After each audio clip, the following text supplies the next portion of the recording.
Muy buenas tardes a todos. ¿Qué tal? ¿Cómo están?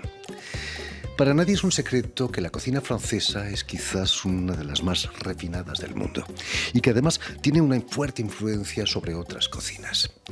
Este es el caso para nuestro invitado de hoy, el chef venezolano Israel Montero, quien triunfa en México, pero que se formó en el prestigioso Instituto Paul Bocuse de Lyon, la capital gastronómica de Francia. Vamos a hacer el día de hoy una ensalada de betabeles y espárragos con todos los betabeles que esta mañana recolectamos en la chinampa. La raíz del apionabo que recolectamos esta mañana la hicimos un puré terso que tenemos de este lado y vamos a empezar a construir a partir de un huevo orgánico que cocinamos a 63.5 grados una ensalada de betabel con huevo. Lo que hacemos es sazonar un poco el huevito, un poco de sal de Colima, un poco de betabel asada sangre de toro que agarramos esta mañana y la metimos al horno con papel de aluminio, sal y pimienta, un poco de espárrago. Los espárragos simplemente blanqueados y luego se saltean con un poquito de aceite de oliva. Tenemos aquí betabeles, un poco de betabel cilíndrica. Vamos a sazonar con un poquito de sal y pimienta. Muy buenas tardes, Israel. Buenas tardes. Bienvenido a Radio Francia Internacional. Un gusto estar aquí. Estábamos viendo imágenes de tu cocina, del primer restaurante que tuviste en México, el Cassis, si no me equivoco. Cassis, sí, es mi primera experiencia como chef emprendedor en México. Yo venía llegando de Lyon, de París, después, y llego a México con mucha ilusión de poder hacer una cocina de producto, ¿no? Que había aprendido de temporalidad, ¿no? Traía todo ese tema en la cabeza y empiezo a conectarme con los productores de legumbres y de verduras. Esa es la base de toda cocina, ¿no? La frescura. La frescura. Y la calidad. Y la calidad es para, como un pintor que busca las mejores pinturas, pues para el cocinero es buscar los mejores productos para poder cocinar. Eso lo aprendí en Francia, por supuesto. En Francia me contagian con ese tema de ir al mercado, de comprar lo que está pequeño el productor, de no ir a las grandes superficies, a los grandes supermercados. Y con esa idea llego a México por ahí del 2010. Me establezco en la Ciudad de México y empiezo este emprendimiento que se llama Cassis, que es con una pronunciación francés como si fuera Cassis, pero escrito en maya, ¿no? y con otro significado. K, que es K-A-A, y H, K significa casa en maya, y cis, que es C-I-S, es fresco. Entonces cuando lo juntas K y el C es casa fresca. Imagínate. Entonces, perfecto para un buen restaurante. Ese fue nuestro mi primer proyecto. En ese proyecto conozco a Karina, mi esposa. Ella llega como practicante, buscando trabajo. Y después de un tiempo de trabajar juntos, pues nos enamoramos. Y suele suceder esas cosas. Producto de ese amor ya tenemos 2 chiquillos que vienen en camino por allí. Y ese proyecto de Cassis me fue llevando a un descubrimiento más esencial sobre la gastronomía. Empiezo a ver similitudes y empiezo a darme cuenta de la gran influencia francesa en México desde el siglo XIX a principios del siglo XX, ese transformar de lo refinado de la cocina mexicana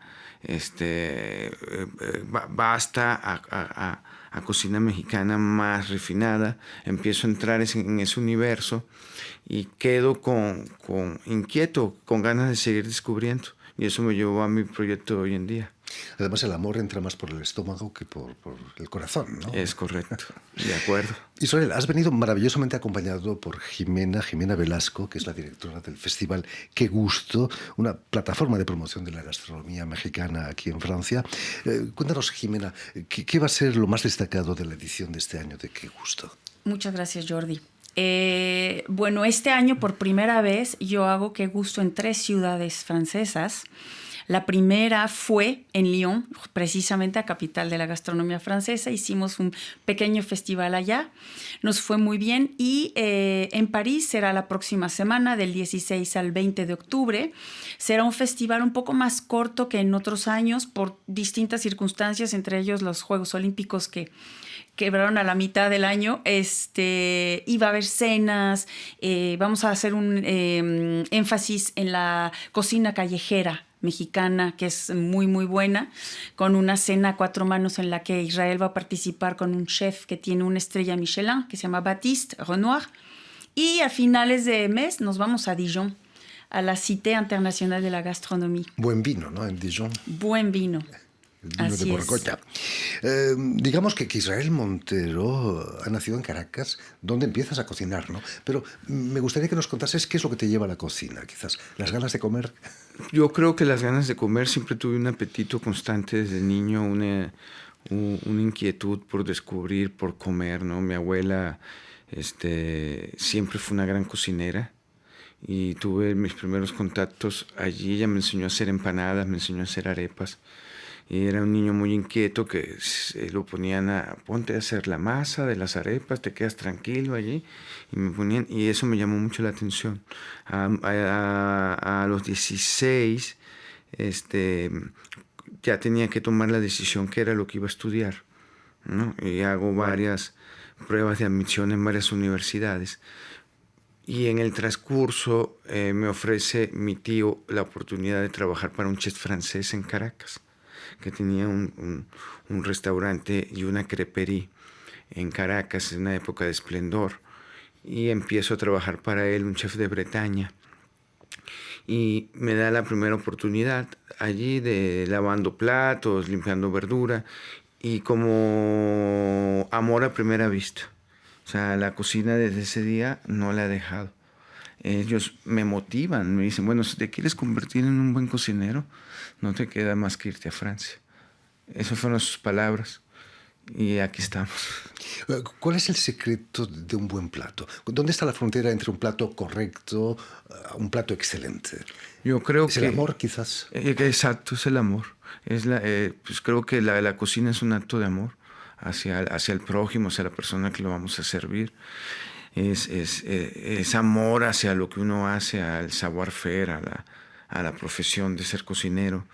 Y allí uno elige y uno busca los ingredientes como motivos de inspiración, ¿no?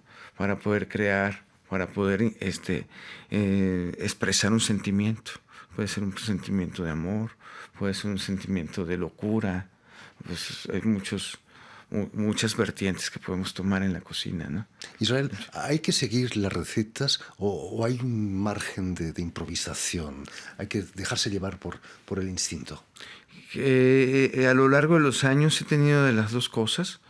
Mis primeros años como cocinero fueron más irreverentes, fueron más locas, más apasionadas de poner en el plato así como iba aprendiendo.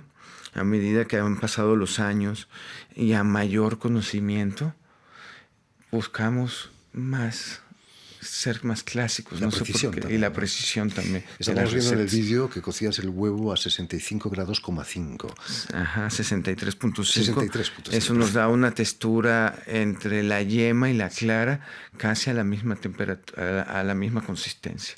A 64 eso no funciona. Se pasa un poco.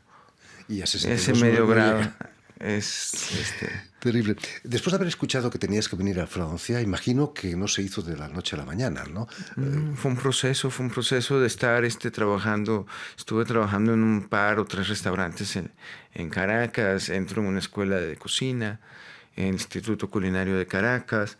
Luego me pongo a estudiar francés en la Alianza Francesa. Y es importante el idioma también. El idioma, busco la admisión en el Instituto Paul Bocuse. Me dicen, no, si no hablas francés. Entonces empiezo a tomar los primeros cursos que me pedían en la Alianza Francesa. Y una época muy bonita porque no existía el internet. Entonces yo me iba a la biblioteca en la Embajada Francesa y empezaba a sacar los libros de los grandes cocineros. Paul Bocuse, Alain Ducasse, Joël Robuchon, y empezaba a pasar horas en la biblioteca hojeando las recetas, viéndolas, llevándome ideas a la casa. Y mi padre en esa época me ayudaba mucho todos los viernes, me acompañaba al supermercado y comprábamos ingredientes para que yo pudiera escoger una receta y hacerla para él. Qué lujo, ¿no? Para tu padre. Para mi padre. Y es bueno, mi primer motor, y hasta la fecha ha sido mi padre siempre y mi madre, que me han motivado y me han hecho creer que todo es posible, que se puede, que los sueños se cumplen. Y llego a Lyon, sin antes haber salido de mi tierra ni un solo día. O sea, es para mí un nuevo descubrimiento. Cuando llego al aeropuerto aquí a Francia, yo sabía que ya no iba a regresar a mi tierra. Ya tenía esa espina de que el mundo era, descubrir que el mundo era enorme. Luego descubro la cocina y me doy cuenta que es más grande el universo. ¿Cómo fue tu experiencia allí en el Instituto Paul Bocuse? Vas a pasar varios años estudiando. Es pues totalmente algo nuevo para mí. Empiezo a ver la disciplina, la perfección por las cosas bien hechas, ¿no? El tiempo que se pasaba y que se dedicaba para poder hacer una comida. O sea, a veces dice, oye, pues empezamos a las 7 de la mañana para servir a las 12. Y luego todavía tenemos que empezar a hacerlo el día siguiente. Y luego entonces empiezo a adquirir una disciplina y una continuidad, y me voy dando cuenta que pues existe el vino, que existe el mundo de los quesos, que existe todo un universo que es lo que hoy en día pues es la gastronomía global, ¿no? El arte de saber comer y tomar y disfrutar y maridar. Todo eso se abre para mí ese nuevo universo, ¿no? Es cierto que allí en Lyon vas a conocer a otro mexicano, a Alfredo Chávez, con quien vas a trabajar. Con él lo conozco en la escuela de cocina. A otro mexicano, perdón. Ajá. Tú no eres mexicano, no. eres de adopción. Ahí conozco varios mexicanos, ¿no? Ahí conozco varias personas que han sido muy importantes para mi vida. Y siempre me llamó la atención el mexicano, te voy a decir por qué. El mexicano siempre buscaba en esa época, yo no tenía conocimiento de la gastronomía como la conozco hoy en día, pero siempre buscaba la manera de modificar los platos para darle su sabor y su sazón. No me dejará mentir Jimena, ¿no? Siempre con una salsa Valentina, con un chilito el limón para todo. Entonces me empiezo a dar cuenta de ese gusto por una pasión. Donde había una fiesta que hubiera comida, ahí estaban los mexicanos. Cuando había una celebración, ahí estaban los mexicanos. Cuando tenían sus fiestas patrias, cuando tenían sus celebraciones, siempre hacían de comer. Siempre alrededor de la comida armaban una celebración, una fiesta, todo un tema. Entonces, yo siempre como que me fui jalando hacia ese bando de los mexicanos y empecé a hacer amistad con mexicanos y con franceses. Y me llamó mucho la atención. Vengo a México persiguiendo un amor que conocí en la escuela. Y llego a la ciudad de Zacatecas con su familia, que estoy eternamente agradecido con ellos, que me apoyaron, me ayudaron durante mucho tiempo. Llego a una ciudad donde pues muy mexicana, totalmente diferente a lo que había vivido aquí, y entro en otra dinámica de cocina más regional, ¿no? De México, y me voy dando cuenta de toda la cultura y todo. Hay que ir a las raíces. Ajá, de las raíces. Y empiezo a fusionar lo que había aprendido en Francia con lo que vengo aprendiendo en México. Mi primer trabajo en México fue en una tortillería, casualmente. Me llevaron, esa familia me llevó a una tortillería, me dice, pues, y con los años y la pandemia, porque cuando cae la pandemia, que tenemos que cerrar los restaurantes, se me ocurre la idea de comprar una molino y una máquina de tortilla, que era lo único que iba a estar abierto en esa época, y pongo ese emprendimiento. Y es una historia también muy bonita. También. Una tortilla puede ser una obra de arte también, ¿no? También, es importante. Hablando de obras de arte, aquí en Francia vas a trabajar en el Hotel Plaza Athénée, un hotel de 5 estrellas, al lado de Alain Ducasse. ¿Cómo es la cocina de un gran hotel como el Palace Athénée. Debe ser enorme. Pues ¿no? una cocina de un palacio, una cocina muy disciplinada, muy perfecta, muy estricta, que nada más utilizan los mejores ingredientes, los mejores utensilios inclusive para poder cocinar, las Importante mejores tener eso, estufas, las mejores... tengo acceso a lo mejor de lo mejor, ¿no? Era como mi idea, irme a lo más alto para ya después ya tomar una decisión, ¿no? O sea, ya le doy gracias a la vida que he podido cocinar desde en el mejor piano, en la mejor estufa francesa, o hasta en una cocina de leña, de barro, muy tradicional. Y creo que como cocinero es importante saber cocinar desde un pedazo de leña, hacer tu propio fuego, hasta cocinar en esos cobres maravillosos de la cocina francesa, en esa salsa. Y en el Andúcar aprendo eso, aprendo esa disciplina. Ya venía yo de estar con Bocuse, de tener la oportunidad de estar un buen tiempo en sus cocinas, de verlo cocinar, de ver una persona después de los 60 años, 70 años. Yo tenía 20 en esa época. Y ver una persona que había pasado más de 40, 50 años dentro de una cocina. Y todavía lo tomo como ejemplo, ¿no? O sea, yo a mis 43 años digo, pues todavía me faltan 40 años de profesión. Entonces, esos son los ejemplos que tomo y que vine yo a aprender aquí en Francia, ¿no? Teniendo esos maestros, quizás es más fácil aceptar esa disciplina casi militar de una cocina, ¿no? Con la mentalidad de poder ascender, con la mentalidad de poder progresar y hacerse notar en este tipo de brigadas 3 estrellas Michelin, pues tomas la decisión de callarte y aprender. Como en el ejército, ¿no? Como en el ejército. Igual. Hablando del ejército, ¿qué supuso para ti el encuentro con Karina Mejía, tu mujer, la chef? La chef Karina, pues nunca se me va a olvidar la tarde en que ella fue a pedir allí la oportunidad también de cocinar en Cassis. Para mí fue muy motivante el hecho de que otros jóvenes fueran a Cassis a buscar trabajo porque se inspiraban del trabajo que yo hacía. Entonces para mí eso me llenó mucho de inspiración y me llené en esa época de una buena camada de jóvenes que empezamos a impulsar este tipo de comida de producto, comida de las chinampas de México, comida de producto mexicano y de productores agroalimentarios, agroecológicos, y empezamos a hacer esta comida y ella fue progresando desde ayudante de cocina hasta que se convirtió en la chef. Porque pues para chef no todos, ¿no? O sea, tiene que gustarte mandar, tienes que tener el don de mando y de posicionamiento, ¿no? Entonces, Karina fue haciendo su propia carrera dentro de la cocina, mientras yo me dedicaba a hacer otras cosas. En esa época, al paralelo a Cassis, abrimos una cantina de mezcales. Fue la primera cantina de mezcales con todas las variedades de mezcales del país, en México, y hacíamos cocina de cantina. Eso me permitía estar yo en la cantina y Karina estar en el restaurante gastronómico. Israel, quien bien siembra, bien recoge, como dicen. Es por eso que has puesto, tu actual restaurante se llama Siembra.